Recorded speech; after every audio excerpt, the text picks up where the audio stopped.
Man, I was kind of hoping we would have gotten that maniacal laughter from Fiona, but we missed it right before we went live. Damn. I could So, do it again. Okay, give us the maniacal laughter. Yes, and you know why you're getting that laughter? Because tonight on the Writers' Room, we're talking about LitRPG. Now, it is I, your host, J.Ishiro, author and alien in a human suit. Beside me is the ever quixotic Kat, the night editor. Good evening, everyone. Fiona. Hello, I have lemonade. Whoa. And we have an old school alumnus from the original Writers' Room, Buddy Lord, the man, the myth, the legend, the Blade Knight Master. Or what? Yeah, I think it was Blade Master originally. It was like B Lord, and everyone was like Beast Lord, Blade Lord, Blade. Yeah. And yes, tonight we're going to discuss something you'd asked a little bit about last Sunday, you guys, which was the subject of lit RPG. But before we go any further, as we all know, YouTube is a terrible platform and doesn't let listeners know when we go live. So please make sure you're still subscribed, hit the like button, and post on your social media that we are talking now. Anyway, so Fiona, I think you more than anyone could probably describe what is lit RPG. Oh Lord. Honestly, I know most of it grew out of like the whole Russian roots of it. That's when it really exploded onto the American side of the house. Wait, Russians did this? Partially. Wait a minute, is this like so we can actually have the meme of like it's the Russians' fault? I thought this was the outgrowth of anime, but oh no, there's a little bit of that too now, but it came in from different directions, because the Russians added their own 2 cents to it, and it just caught on like wildfire here, mostly over the kind of like more of the game mechanics that are shoved into the lit RPG stuff. Like whenever the character levels up in the book, it changes his stats, and you carry on from there, and then you describe what each stat does and what each skill does. And that's how some of them padded out the early books to be 400 to 500 pages or even up to 700 pages. So the Kindle Unlimited would pay them more. Oh my God. Well, so to get started, we're going to have Kat do a dramatic reading of one called cue the Masterpiece Theater music. This is Let's Be Bad Guys, a lit RPG harem serial. And what I did is I just popped into Amazon lit RPG, and it gave me like the top 10 that were selling, and this was the number 1 on the top 10. So this is selling better than this guy's making more money than you guys are with his books. So just saying. Now I will admit, my eye was also drawn to the fact that the cover is entirely of a redhead with huge tits. That's okay. So that is a selling point, I suppose. So anyway. Orange. So you're saying the Netflix adaptation will have a black woman is what we're going for here? Yes, that is exactly it. Actually, she's blue. She's blue-skinned. And I'm not giving that away because it's going to be revealed in about 2 seconds here.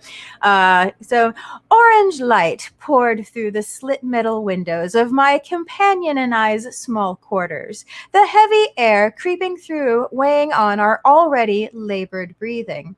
The well-worn metal bed frame threatened to give way under the Petrie and Mai's weight as the blue-skinned Boratine moaned into the pillow she'd chosen to bury her face in.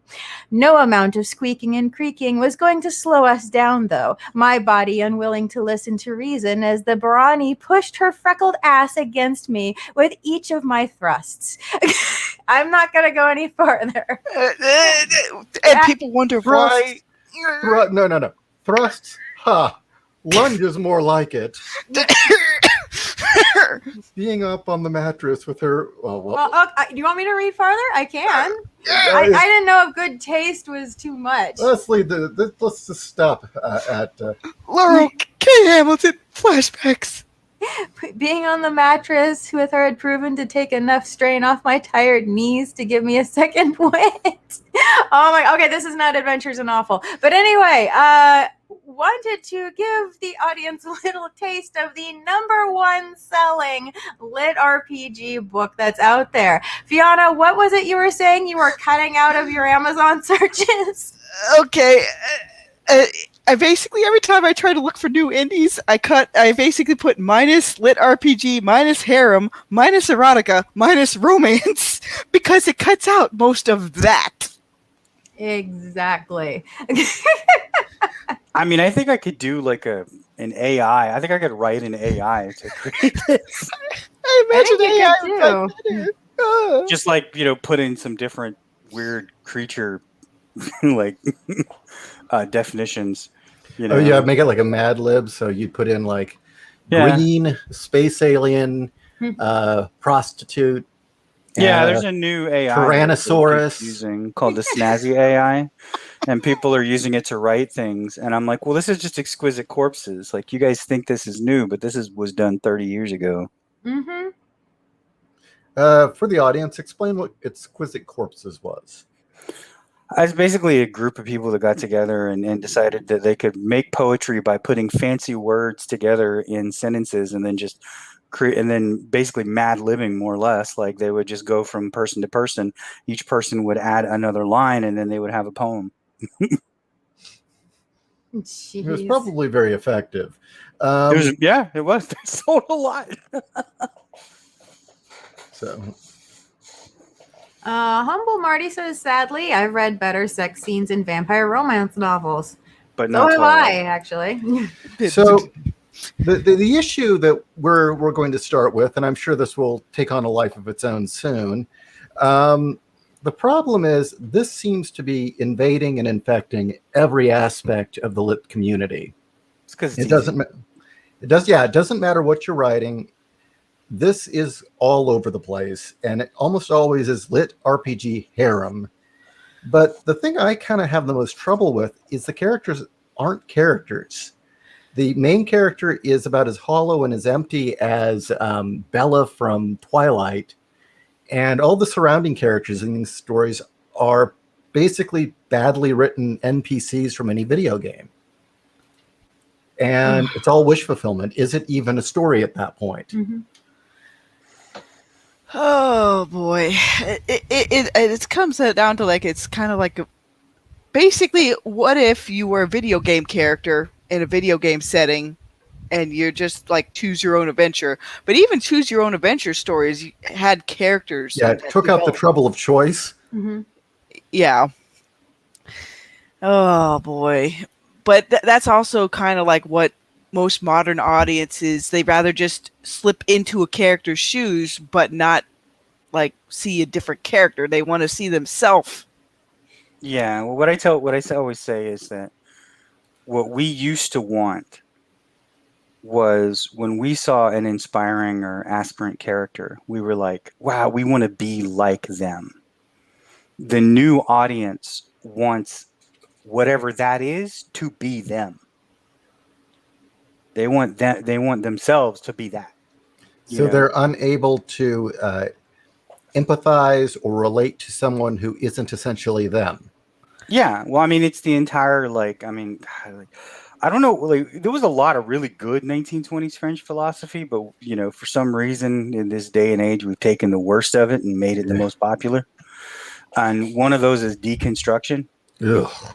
And this is basically the deconstructed hero. When you say, well, I should be the hero, or people like me, right? And so because of that, if the hero exhibits functions that are outside of those parameters, like outside of like what they could be, then they don't want to see it. And it started really slight in a way that seemed cool, like Batman Begins, right? Think about it. We took a very fantastic, campy, interesting, but kind of darkish character, and we had to make him realistic to where by the end of that series, it's like he's got a hurt knee and messed up elbow, and like, dude, I don't want your reality in my fantasy. I thought that third film was awful. The second film, the first two were great. Yep. The first one was the best, in my personal opinion.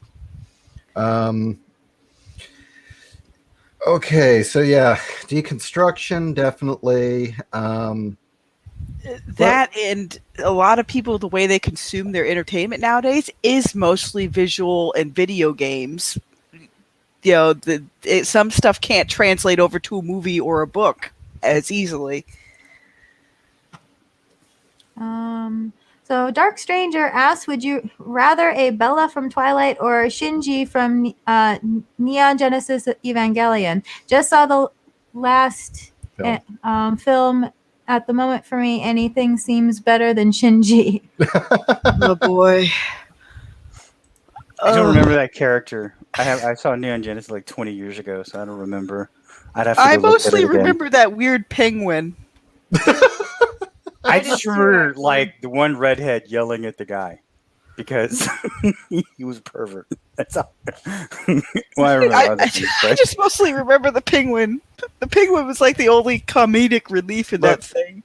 Bella from Twilight. I still think Twilight was basically a written by committee kind of book, because and I have this in the foreword of my first light novel, which I wrote Sins of the Fae, and I kind of based on this idea that I went to go see a Twilight with a person and I absolutely hated it. And I said, these are sparkling vampires. They were supposed to be fairies, but her editor told her vampires sell better. I wouldn't even be surprised. I really think you have something with that. I maintain that that's what that was. And then, and then you look at the other characters and they're like written by committee. She even said like the main character Jacob, where she didn't have a love triangle at first. The one character Jacob was just like a messenger boy, but she wrote him so hot. The editor was like, the people love triangles, so she made one. Only certain people love triangles.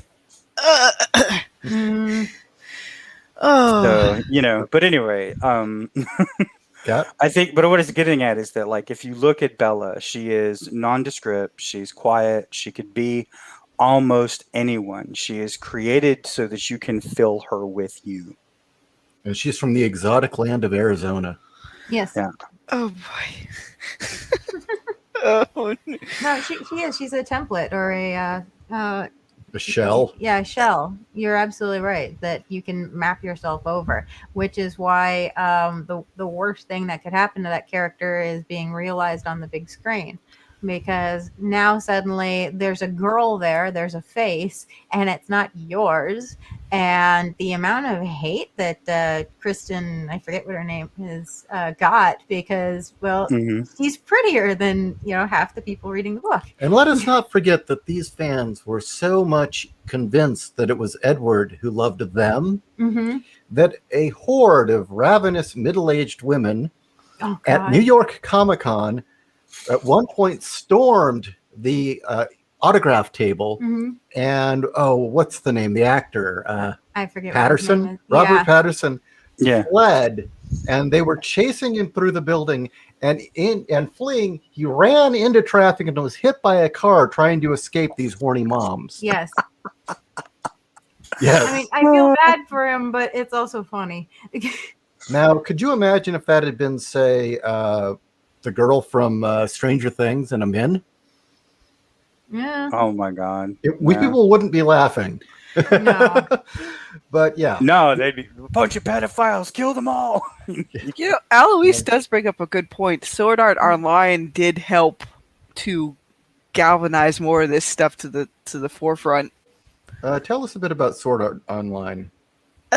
Basically, even though Sword Art Online took some aspects from the .hack series, where people get stuck in a video game through their rigs and everything, the one main guy, Kirito or something, was a blank slate kind of character where people could put themselves into that character. He had some bits of personality, but it was basically there for people to insert themselves. Yeah, but see, the Japanese do this right in that Kirito is the best at everything he does. Yeah, he doesn't really have any skill that he's not good at. And every girl loves him who so much as sees him move. Yeah, and that's where some of the harem aspects with a lot of LitRPG also, including his own freaking sister. and will not discount the women here. A lot of female writers do the reverse harem genre stuff everywhere, where all the guys are after the one lady. Oh, totally. I mean, you need to have that conflict of, at the very least, a love triangle, if not a love mob, going after your main character. Real quick, Underworld Dream says, are we separating lit RPG from Asian stories with RPG elements? Absolutely, yes. We are separating them because we had discussed this again on Sunday a little bit, that you look at stories like All You Need Is Kill and Gantz, which are based on the premise, well, what if game elements were forced upon you in the real world? And these are characters trying to survive it. And just how it's this existential hell being forced to live under these rules. And they're fascinating. Those are stories. Yeah. Really, I looked at some lit RPG stuff just to see, like, why are people so interested in this? And the ones that don't put too much of the supposed RPG mechanics in it and actually shove more of a story in it, I'm more better off with. Like CJ Corella does a good job with this. He'll have a little bit of the stat stuff, but a lot of lit RPG fans are upset with him because he doesn't put enough of the number crunching in there. It's like, no, that's a good thing. He puts more story in there. Well, I don't want Rollmaster in my book. Well, when your character development comes down to numbers and stats, that's not character development. No, that's the equivalent of I'm going to kill the llamas to build more character. That's why I'm saying, is this really even storytelling? It would be interesting to track the increase of lit RPG and the prevalence of D&D to become more improv and, like, with the critical role and all that kind of stuff.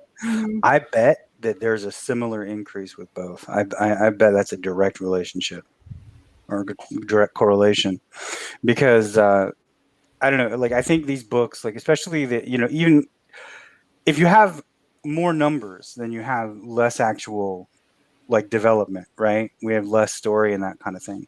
Yeah. And what I'm getting at is, it's like, you have just the numbers. Anybody can be the numbers, so they see themselves in that, and then they're probably not even reading the story. Honestly, they don't care. They're just being whatever that is and thinking, like, blah blah blah blah blah. Like I said, like, it's like, to them, because COVID and everything else, they're not getting to play their games. This is how they're doing it. It's possible. I definitely think that might be a possibility. I also do think it has to do with I think it has to do with a rise in narcissism and a deficiency in empathy. Yeah, not wanting to see through the eyes of somebody else. Yes, that is one of the key purposes. I mean, there was this line here from J.K. Chesterton, or G.K. Chesterton, that said, "Oh yeah, fairy tale." What? Yeah, I know him. Yeah. To open it again. There you go. The fairy tale does not give the child his first idea of a bogey. What the fairy tale gives the child is a clear idea of the possibility of defeating the bogey. A baby has the intimate knowledge of the dragon. The baby has known the dragon intimately ever since he had an imagination. What the fairy tale provides him is a Saint George to kill the dragon. The idea is we're losing characters. There's nothing to aspire to. There's nothing to look up to. It's just stats. Well, I mean, that was thought about a long time. I remember this poem called Citizen X, which was talking about, Citizen X was born here, did this, and it gives you all of his stats, right? I love that. It's like a stat sheet. Oh, you know what I'm talking about? Yeah, I know and exactly what you're talking about. The whole idea of it was that you're given everything about this person except what mattered. No, definitely. And that's how stories are now. We are given, like, everything about the character except what actually matters.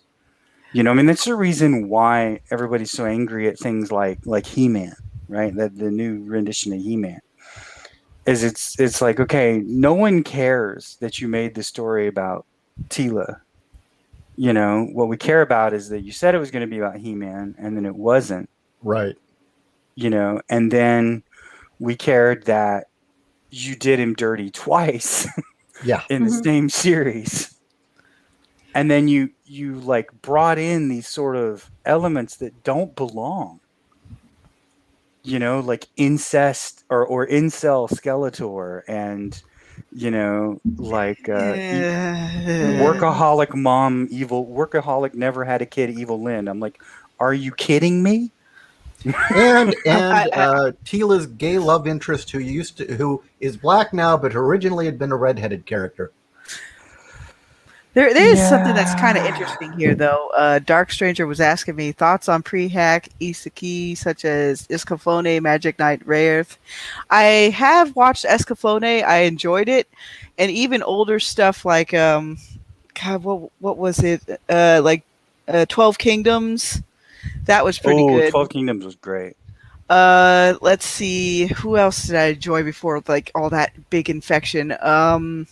Shoot, what's it called? It's the one where the darn I'll have to think about it for a minute because it's like I'm totally blanking on it. But there's a couple other things. Fushuga Yugi. There you go. Mm. I remember that. I never saw it, but I think I saw like one thing of it. Incel Skeletor. Yeah, pretty much. So But yeah, a lot of those things, LitRPG took a lot of that stuff and kind of just broke it down to like you're stuck in an MMO instead of being portaled away or carried away to another world. Well, I think that's an easy way to make a world. You know, and it's also an easy way to put the reader into the protagonist's, you know, view, because like almost everybody's played a video game. What is it? It's like there was a number I saw, like 2.7 billion people or Yeah. something. So it's like you know, like what is it? Like a third of the world has played a video game, and so they kind of understand the concept of that. So if you throw people into a video game world, they immediately go, "Oh, okay, what am I beating? What are my points? What's that?" You know, you already have a set structure. Yeah, it's like Shortcut, but it's also so numerous that they're all crowding around each other, drowning each other out. So, Yeah, oof. and I mean, I think isekai too. Like, I mean, isekai is not always a video game world. Sometimes it's just another world, right? Oh yeah. But like in the case of the lit RPG books, most of the time it ends up being like, oh, the hero is trapped inside their favorite MMO. with Yeah. a bevy of honeys. And you know, really, when you look at the way these books are written, I'm reminded of how a lot of a large portion of the female audience was demanding that there be a button to cut through playing the game in order to get all of the cutscenes. And I feel like this is the book version of that, where I it's agree. Yeah. removing all of the substance. Yeah, in we order need to an get easy to- mode. And real quick, just a passerby, I would agree with you about the nothing from Neverending Story, except in the book, which I highly recommend everybody reads. The nothing turns all of the creatures of Fantastica into lies in our world. So it's actually, there's a lot more to it than, well, this lit RPG bullshit. So Oh, and I'm about to make Aloise happy. Hey, Aloise, I'm about to put the link in here. This guy has translated all the 12 Kingdom books available into English. oh, Okay. So there you go. I just linked it. Have so fun. I'm gonna throw something out there. You know what would be fun? Would be to hijack one of these or these lit RPG series, right? Mhm. Since they always hijack our shit, hijack one of them and pull a Psycho, where you have the first chapter that you've introduced the hollow shell, empty shell character, and then kill then them. kill him at the end of the first chapter, and the rest of the book's about the NPCs trying to deal with it. I don't know. Well, you have like, I mean, what is it? What is it? The one that's kind of popular right now, Shield Hero, right? Tatsuno Yusha. And I like that what happens in the first. He gets totally screwed. You know, one of the NPCs, quote unquote, like, you know, sets him up that he raped her and all this other stuff, and he's left with nothing. And so he starts at zero. He doesn't even know the game, and he's like, "Where am I? What am I doing? I have nothing. I can't do anything. I can't trust anybody." If you actually read the book, the light novel, she went so far as to like study psychosomatic symptoms, and he can't taste food for like the first like 8 books because he's so depressed. You know, Wow. because he's just, and he can't trust anybody. The reason why they all got mad, like, you know, they're like, oh, he enslaved a girl. The reason why he enslaved somebody is because he doesn't trust anybody. He thinks the only way he can get somebody to help him is if they have to. So he can't taste food. He can't smell Wow. anything. I mean, it's pretty hardcore. Dude is like just incredibly depressed, and it very Although- slowly works his way out of it. I do like the fact that karma really hit that princess in Yeah. really hard later on, Yeah. like big time. Well, you know, but she continues in the whole series. Like, she continues to do horrible things to the rest of them. Oh yeah, but her adventuring name is on point along with her father's. Yeah. This- Mm-hmm. Well, she's, what is it? Slut. Yeah. Yeah. Yep. And then the other guy was Trash. Trash. King Trash. It's like, but Yeah. it's all because, see, apparently the Shield Hero was supposed to go to a different nation altogether. They were being summoned, but the one kingdom got all the heroes by doing some shenanigans. Because they summoned him early. They were Yeah. supposed to wait, and each kingdom was supposed to summon one, and then he summoned all 4, and they hated the Shield Hero, so he was going to kill the Shield Hero. That's the reason why he summons him. He wanted to kill him before anybody could get him, basically. But yeah, but that's still a bit different from a lot of the lit RPG stuff you see. And then, yeah, but flooded that's what I'm everywhere. saying is, I mean, that is like an RPG world. It is kind of a lit RPG thing, but it is isekai as well. But they took a different bend on it. You can put stories in these things if you want to, but most people don't. And then there's a matter of incentive for the writer. Like, what is it? The guy that you guys had on here, is it Smith? Adam Smith? Is it Smith? I can't remember. Adam Lane Smith. Adam Lane Smith, yeah. Prometheus? I don't think we ever got him. Well, Well, yeah, I would say his lit RPG contribution with Mr. Joshua is pretty good. It cuts out all the Glad to hear stupid there's a good mechanical book. stuff. like Burrito Man or something. Burrito Avenger. But I would not consider Burrito Avenger a lit RPG by any means. Well, he says he's written lit RPGs. I've talked to him about it before. Burrito Avenger, just mention this. Oh, have you read it? No. Here, but I will link his Level Up or Die, the lit RPG thing. He really does. They both really break it down to where it's the fun elements you can recognize, but without all the added, like, dreck. Yeah, I know he and Josh Lysak wrote a book together recently that is a lit RPG as well. Burrito Avenger is essentially, if you took the character from Cobra the movie with Stallone and amped him up to 11, then threw him into a world that was cyberpunk, but then every bad 80s action movie cliche all piled up on each other. You know what it reminds me of? What? Seriously? There was a skit a long time ago, because I'm old, about you remember the guy that was the same guy did all the movie voices overs? Yeah. It was like, you know, it was like bum bum bum. John Lithgow went into the building and and had a gun, you know, whatever. And he's like, and there was a guy that was a comedian that was doing that same deal, but he was like, he was overly dramatic, and it was like a burrito salesman, you know. Oh yeah, he was on Mad TV, I think. Yeah.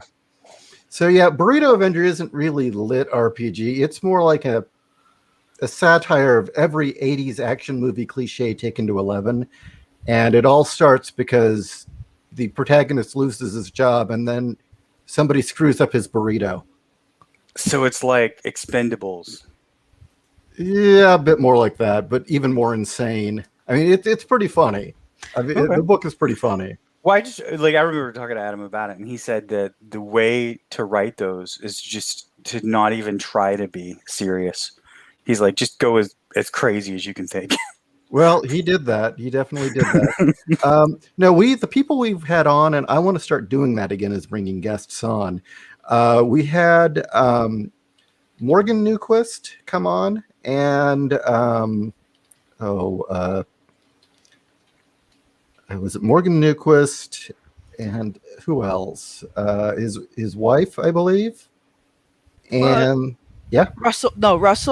it's Morgan's. Yeah, it's her. Yeah, Morgan and Russell. I had them on both to talk about their work, and then we had CJ Corella come on. Okay. Yeah, I remember being there for that in the chat. It's like, man, I hope CJ goes back to the New Olympus saga at some point. But that's just the superhero fan of me that knows that he understands those archetypes really well. But he's got to put money on the table, and that's the reason why he has a LitRPG kind of hybrid series, which has got him about twice the amount of feedback as all of his other series put together. Okay, This really has nothing to do with what we're talking about, but I like it. The Goddamn Bacon says, Burrito Avenger sounds like the name of a bathroom destruction event that happens after you visit the wrong Mexican food truck. I mean, it sounds like one of those runs for the border kind of things. Yeah. Exactly. Taco runs for the border. I think anybody who's lived in California has had a Burrito Avenger moment. But that one book I just linked, it's #1 in superhero science fiction. Its overall rank it's about 750 pages. Its overall rank is in the 200s, but it's listed as a superhero book, even though it's LitRPG Wuxia. This long? I can't read stuff that long anymore. I really can't. I mean, I read about things like, quantum field theory, and I don't read books that long. But you look at this, and that's what's making some people a lot of money right now, and it's drowning out everybody else. I kind of want. I have to know how many people actually finish these books. I want to know the number. They have Do you think the they just YouTube flipped metrics. to the sex scenes? Yeah, I mean, God. just kind of fast forward that shiznit, But this thing Alt F titty. it's ranked 286 right now. Mm-hmm. What I wouldn't give to have some of people in Pulp Rev be able to hit those numbers at least for a couple of days. Oh man. Yeah, well, Pulp Rev is writing stories. They're not writing insert me here. Yeah. So But I'm stubborn. I'm gonna keep going with my story too. It's like it sounds like if you want to sell, you just need a bevy of blue Barani beating butts on beds or something. This is God. the new age of Harlequin romance books, really. Yeah, I mean, if you want, it's erotic, just put some titty on the front cover and say, "My book has sex," and people will that would be a great group project where we just pass it around. It's a titty. My book has sex. We do it. Yeah. We do it. Exquisite corpse. Yeah, and the book would be called "Titty." No. My book has sex. Much sex. I can contribute. I can edit. Yeah, you can edit. Oh man. Okay, to answer Underworld Dreams suggestion, if we hate LitRPG, what's the suggestion for people who want to write in the genre? I would say look at that link I put above about what I have picked up in LitRPG. I mostly pick up stuff where they prioritize the story over all the extra stat junk, because a lot of the stats in these LitRPG books are just there to add excess pages. And that's what annoys them about CJ Corilla's, set up for LitRPG. They're like, "Oh, this isn't really a LitRPG. It just has it just pays lip service." It's like, good. Well, wait. What would LitRPG says we hate it? What would we suggest? Well, see, that's the thing. Is LitRPG essentially a hollow shell with stats, and then this happens, then this happens, then this happens? Because then there are, again, as I'll bring up, is Tron LitRPG? Oh, no, Tron's a story. Well, your protagonist has a name. Is the Dungeons and Dragons cartoon lit RPG, or is it a story? I mean, that's kind of the difference here. These have identifiable characters that go through arcs and have things happen to them. As I brought up, that there's the kind of the fiction that puts video game elements into the real world, but I think that's more of a philosophical topic. I mean, again, Gantz being the best example I can give. I mean, there are others, but Gantz was just incredible. But yeah, ultimately, dump the numbers. Storytelling isn't about stat crunching. Storytelling isn't about giving a hollow shell for you to jerk off to. Well, like, one of the more popular book series, Dragonlance, you are following a group of characters, their relationships, their struggles, how, what happens to each other, how friendships fall apart. You've got the two brothers that have a love-hate relationship, sort of, and it's their struggles together that has made it a classic. If you just had insert character A, insert character B, they go over here, they kill this thing, they go over here, they get a prostitute, they go over here, they fight the big bad, the end. Yeah, which is so who many cares? of these. Oh, and they get a harem. Yeah, and they get a harem. But, who cares? Yeah, for instance, The Matrix. Is The Matrix lit RPG, or is it a story? I mean, it definitely has people going into a video game world, and you can... bend the rules and mess with the stats. So, well, are we seeing a difference here? Well, yeah, I think there might be a difference in some cases. Like there's some stuff where it gets all mashed in together because, East meets West plus Russians. In some cases, some lit RPG does mash in all the things that will make a cohesive story, but but they'll also sacrifice certain things to appeal to a more video game kind of familiar crowd, which again, that's a form of shorthand too. Some gamers are very familiar with the numbers crunch and they're like, oh, I want this. And then Eloise is mentioning Shield Hero, and the crazy feminist lady is saying Mafumi, or if I'm saying the name correctly, but that he's an incel. Like, no, he was a sweet, precious man who was fully excited to be there initially, and then he got Me Too'd. Yeah, he gets. That's the whole thing. Is that like the princess, who's kind of just like she was a daddy's girl, is what it goes in later. But she also just wants to be her mom, and she can't be. And she's like, okay, well, I'm gonna, get this guy. She basically sets him up so that he's accused of rape, steals everything from him. They don't give him anything. They already had started him lower than everybody else, for money and everything.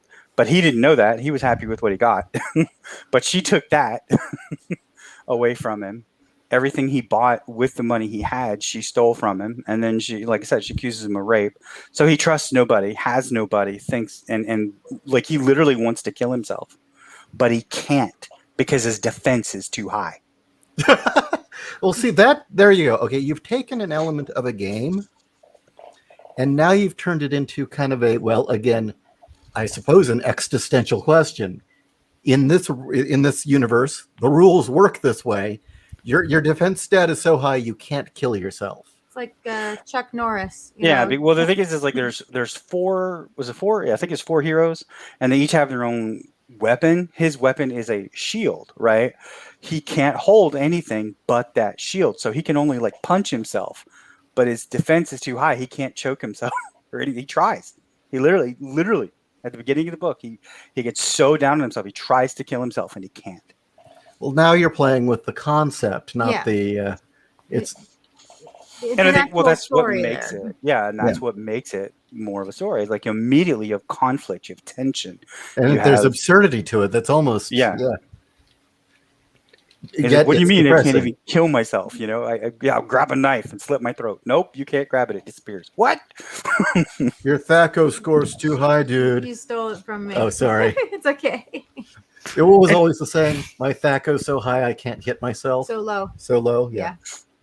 And yes, everyone's enjoying the talking dinosaur. Clever girl. Yes. Clever People girl. are wondering how the Russians, are to blame for all of this.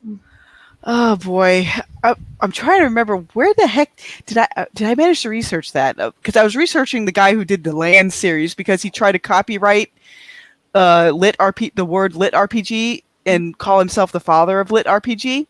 But of course, in the court of copyrights, he got struck down because that means everybody who ever used LitRPG in their thing would have to owe him some sort of money, and like that wasn't gonna be happening.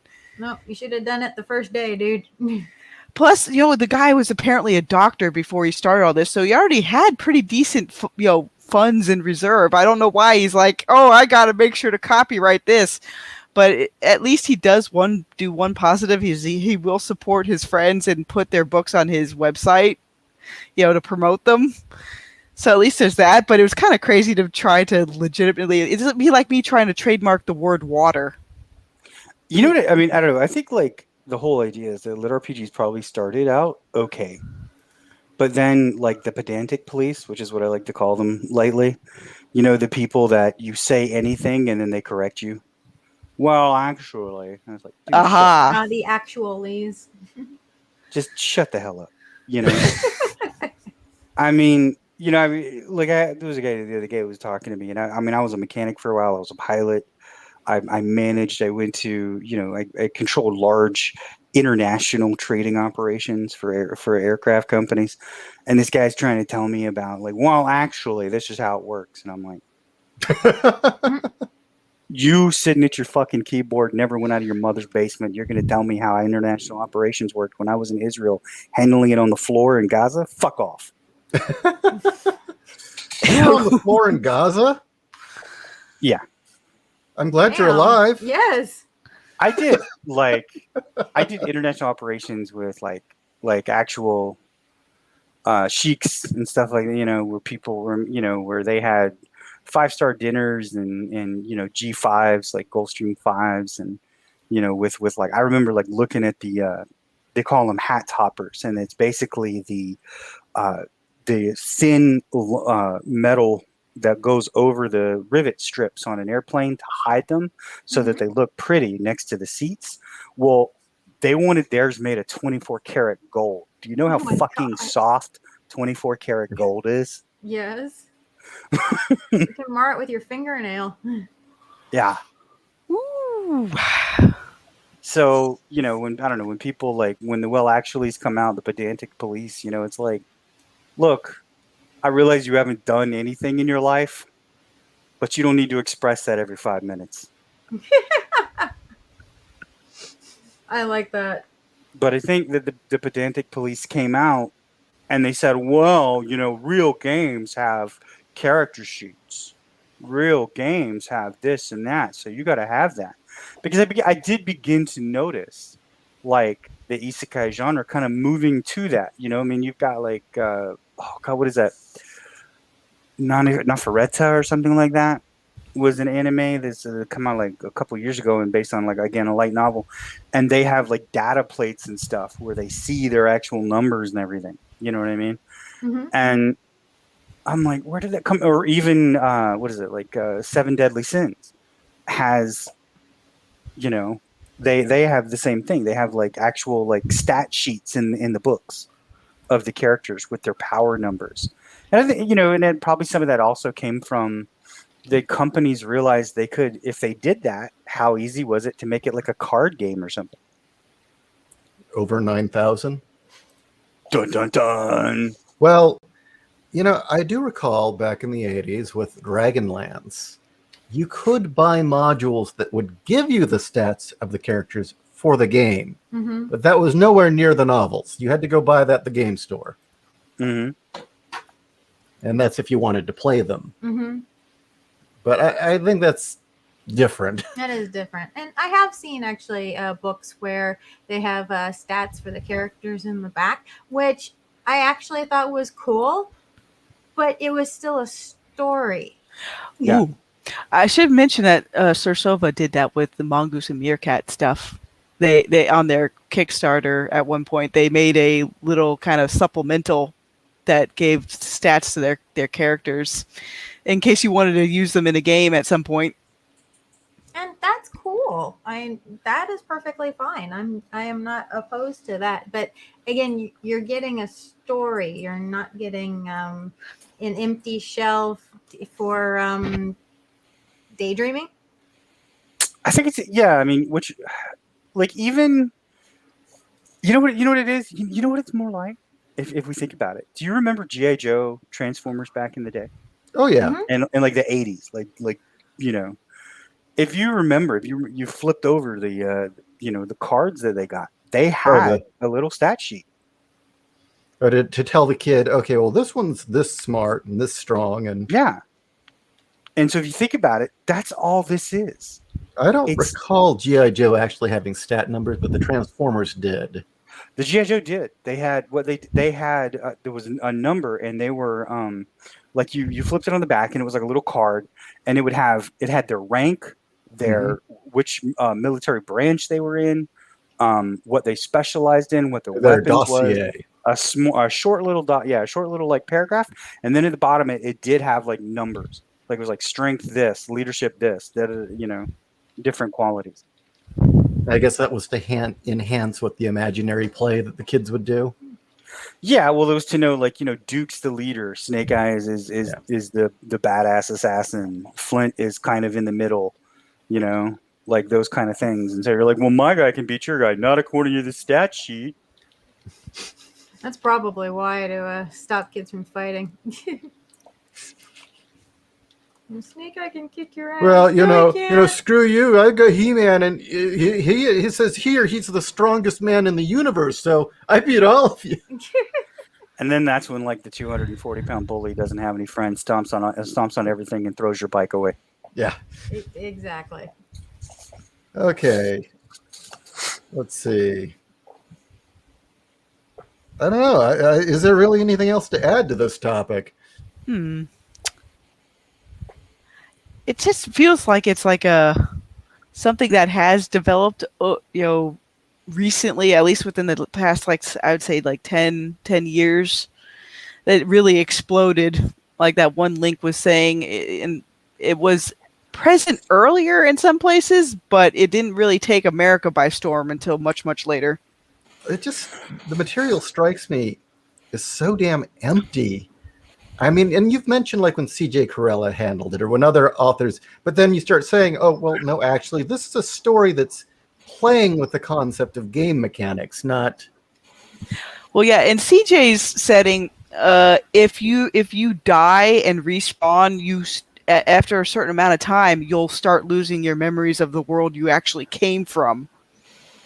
That's horrifying. So he actually put an element in there to where there could be people traveling around this place and they barely remember who they actually are. What's kind of funny if you think about it is I remember very recently there was a sort of campaign setting addendum kind of thing that came out for D&D, and it was like high school D&D, including like rules to be at prom. Oh. And my answer to that was, we used to role play shit like this and didn't need a book for it. Yeah. So if you think about it, isn't that kind of funny that like the gaming has become less of a game and the books have become more? It's kind of funny on that. Yeah. Oh, I was just going to say, or, just using a system, a gaming system, the mechanics and what dice you roll to do whatever the hell you want. It doesn't have to be in, a fantasy setting for D&D, or, if you're doing like, World of Darkness using like one of their pre-made settings, you can do whatever the hell you want. Who cares? It's just a system so you can roll dice. That's it. The storytelling is in what you do, and I think that's the other part of the problem is that lack of actual storytelling. It's too much. Go over here, do this. Go over here, do this. And I would say that also what you're talking about, how people role playing going to the prom. Like, who wants to relive all that? Like, I'm happy. The longer I'm away from high school in The the better. intervening years, You the know- better things have gotten. I mean, I remember playing with my friends, like off the river of St. Mary's. We built a grill like out of like clay bricks. You know what I mean? That's And pretty awesome. we would like cook some chicken or something, and we would play a game. And the games we played were like double bladed ranger taking on the Lich King in the midst of Fuck yeah. a crypt, and he gets killed because he kills all the skeletons, but walks through a door that has a death spell cast on it and doesn't know. But anyway, that's the way we played. Yeah. If my DM would have been like, "Okay, guys, you're gonna go to high school. Girls are gonna not want to date you, and you're gonna go to prom with them anyway." I'd have been like, you know what? I'm just gonna stay home and play Mario Bros. When I was yeah. when I was in high school, once my friends and I all made up bullshit stats for ourselves and killed the school. I'm being honest. Kind of a Columbine sort of thing. be like what is it? The first Buffy the Vampire Slayer, where the vampires go in, the movie where they go to the Yeah. high school dance and they're killing everybody. Well, you No, in invite ours- everyone. In our game, we actually drove our friend's car through the football game over the players, but There you go. There you go. we were See, very unhappy with the school. and you don't need somebody to make up bullshit rules so that you can do that. Oh no, we use the GURP system. Oh, there you go. See, Yeah, what the was I only talking about? thing- You use the system to do whatever the hell you want. Yeah. But the other thing that reminds me of is in college, there were goths, and then there were those kids who were taking the Camarilla Yeah, Camarilla. way too seriously, which was the live action role players. Yup. They were there was a certain group of them that were really pathetic. And I think the one where it was really pathetic was the night they decided they were all going to role play going to a nightclub. And it's like, I'm going to the real thing. It's a half-hour drive from here. You want to come? Okay, I've got to at Or- least say my LARP group in college, at least when we did stuff, it's like we're not going to role play going to some mundane stuff. Because I used to do Chronicles of Darkness stuff there, but we would honestly, let's invade this Pentex place and rescue kinfolk, and we didn't do mundane junk. It's just like, why? Especially if you're LARPing. I mean, it's. Well, what they did is they had gotten a room at the college, Mhm. and they got a strobe light and a little DJ thing, and they were all role playing going to a club. as their characters. San Diego had a shit scene for almost everything, but at least the LARPers there would go to the clubs and role play at the clubs. No, those people were annoying. They were annoying, but at least they were doing it. And they were also annoying at Comic-Con because they would walk around with Yeah, their that's hand true. in front of their face saying, I'm obfuscating. No, obfuscate is when you Yeah. cross your Yeah, arms in yeah. front of your chest like you're a mommy. And so Oh my gosh, those people! I'm invisible. I see you. I'm no, I can invisible. see you. And And they then just walk also- around the Yeah. convention, and you're just like, I want to take a bat to your head. Then there was also in San Francisco a coffee house. Actually, there was one coffee house with vampire players who would always go as their characters and play. And then there was Mhm. another where it was a what was it, fairy, or what was the Fae one?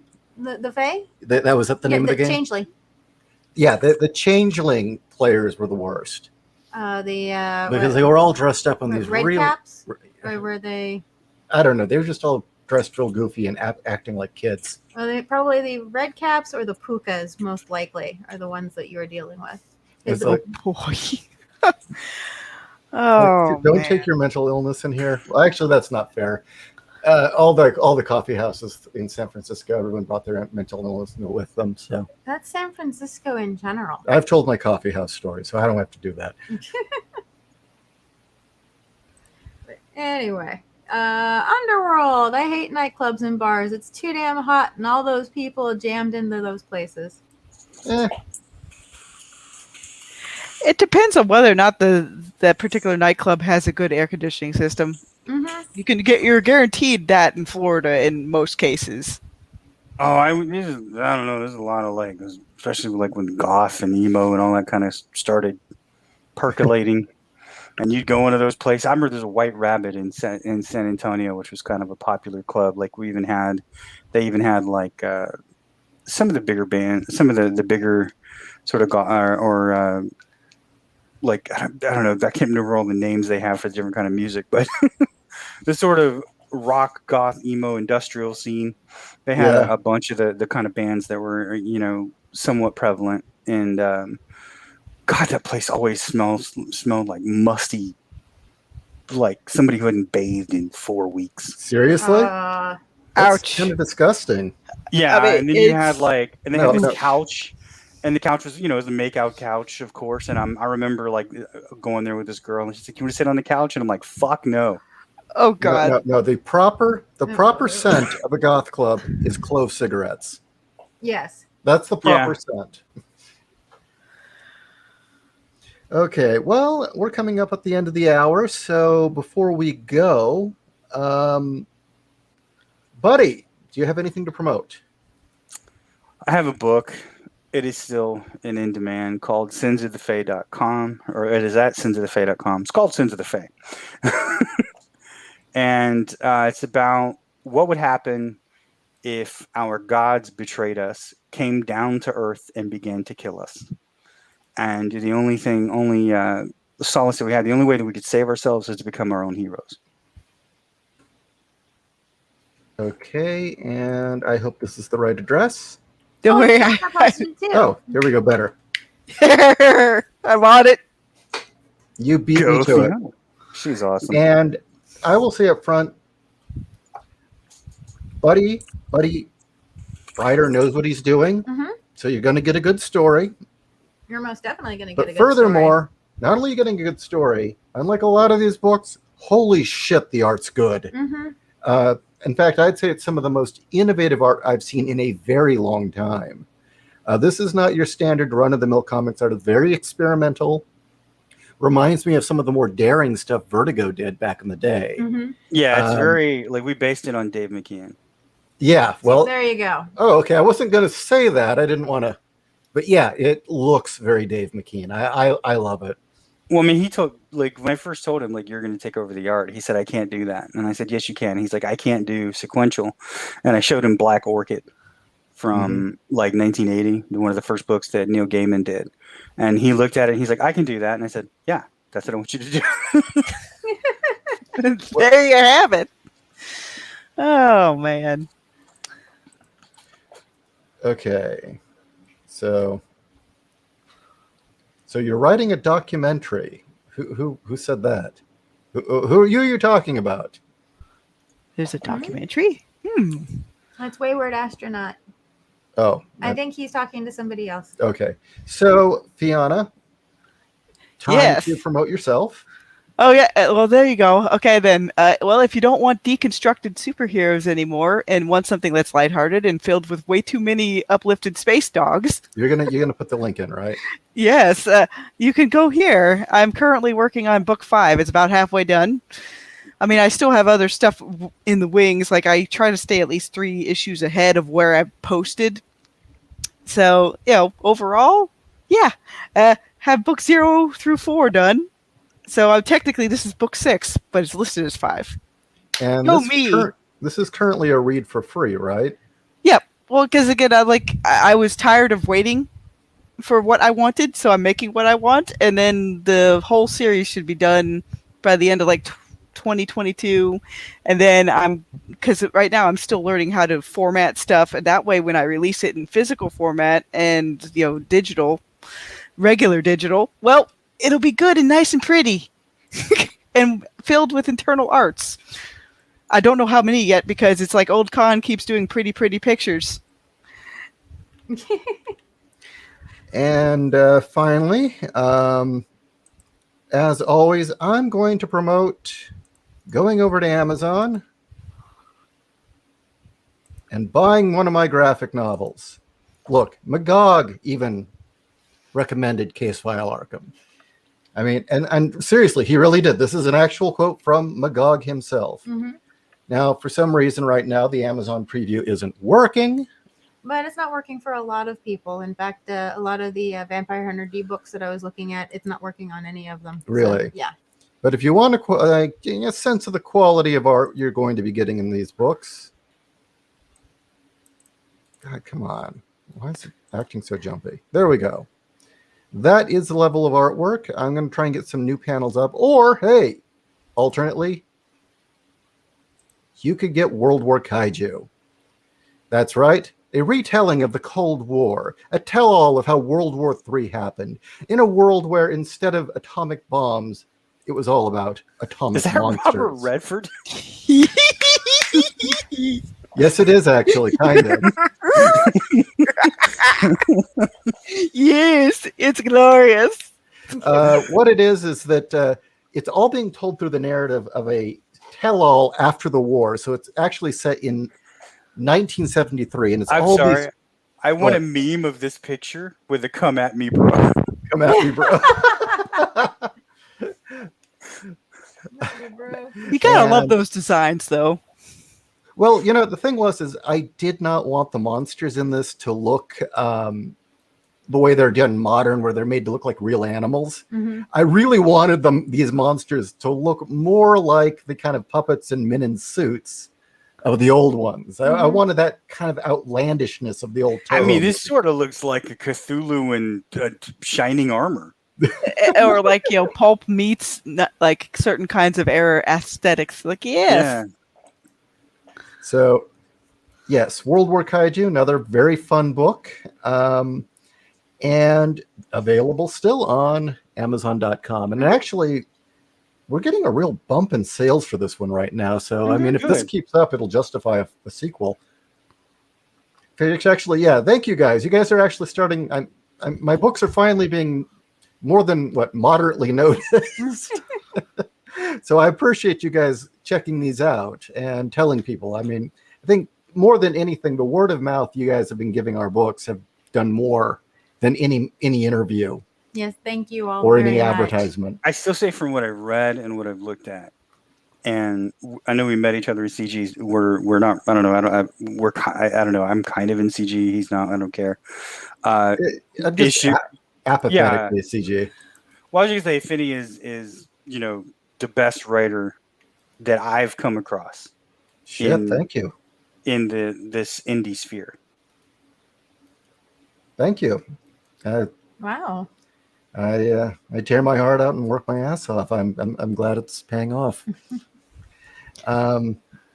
So hopefully we will have you on again, buddy. And real quick, Determined Sheepy, if you do pick it up, please let us know what you think. Yes, absolutely. And somebody else picked up a used copy of Titanium Rain. So Oh, very cool. check out the audio drama too. Mhm. All right. Thank you, everyone. And see you next week. Have a good night.